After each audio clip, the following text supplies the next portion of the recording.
Bonsoir, professeur Sadelin. Merci d'être avec nous et félicitations pour ce prix. Alors, merci, c'est un grand honneur et un grand plaisir d'être là aujourd'hui. Professeur, est-ce que vous pouvez nous expliquer un peu vos travaux sur ces fameux CAR T-cells? Les lymphocytes T ou cellules T sont des cellules très importantes dans notre système immunitaire. Ces cellules nous protègent contre les infections et parfois, mais pas toujours, contre le cancer. Notre idée, il y a déjà 30 ans, a été d'instruire ces lymphocytes T, de les éduquer afin qu'ils reconnaissent mieux les cancers et qu'ils puissent ensuite les détruire.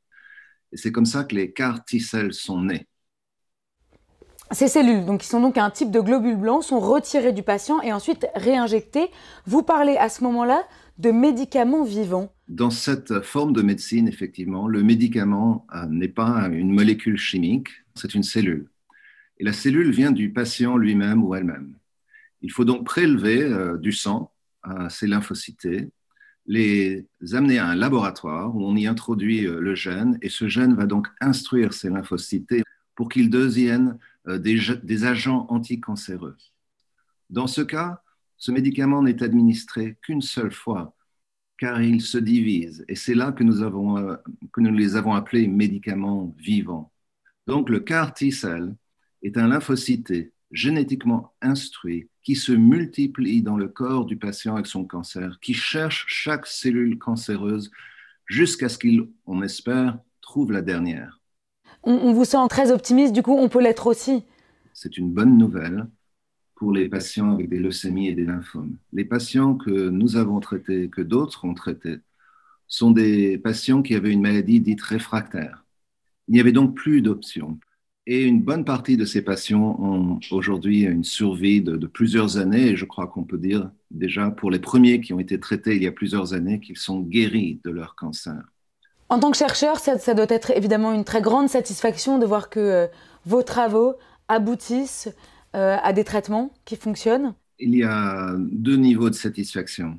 Le plus important, c'est de savoir qu'on peut sauver des vies, de savoir que tout ce travail peut changer la vie des gens. Après avoir fait pendant des années et des années des expériences dans des souris, on ne sait toujours pas si on fera une différence dans la vie de quelqu'un. Et bien sûr, donc, cette satisfaction est énorme. La deuxième, c'est la satisfaction intellectuelle, d'autant plus que personne n'y croyait. Et donc d'avoir fait une démonstration qui va à contre-courant dans le monde médical et de dire non, non, non, non, attendez, pas si vite. Vous croyez que ça ne peut pas marcher pour telle raison, non, on peut résoudre ce problème. Ensuite, vous me dites, on ne peut pas aller en clinique. Si, si, si, si, on peut aller en clinique. Et après, vous me dites, mais de toute façon, l'industrie ne s'intéresse pas à ça.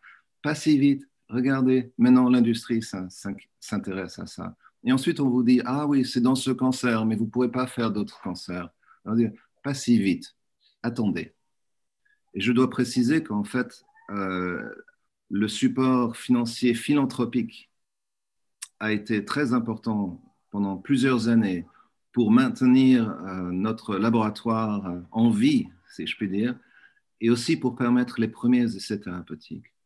On ne rappellera jamais assez l'importance des dons pour cette recherche. Merci infiniment, professeur. Félicitations pour ce prix. Et puis j'ai envie de vous dire que la prochaine fois qu'on se voit, ce sera peut-être pour votre prix Nobel de médecine. C'est d'autres qui vont décider de cela. Ce que j'espère, c'est qu'on se reverra pour des traitements pour d'autres cancers.